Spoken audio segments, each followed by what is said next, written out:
Makin meningkatnya penyebaran COVID-19, Polrestabes Palembang juga melakukan upaya memutus penularannya.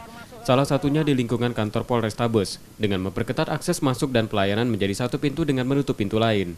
Pengunjung diwajibkan masuk dan keluar melalui bilik pintu sterilisasi yang disiapkan dengan cairan desinfektan. Pengunjung juga wajib mencuci tangan sebelum berinteraksi dengan petugas. Ada beberapa SOP yang kita rubah, kita modifikasi. Tentunya kami semprot disinfektan. Setiap orang yang masuk, baik personil Polri maupun masyarakat yang ingin memohon pelayanan.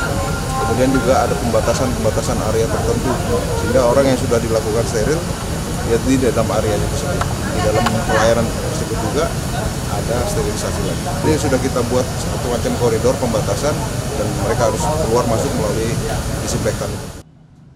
Untuk menjaga kebugaran dan kesehatan personilnya, Polrestabes mewajibkan di layanan publik untuk olahraga dan berjemur setiap pukul 10 pagi. Yudi Kiswanto, Kompas TV, Palembang.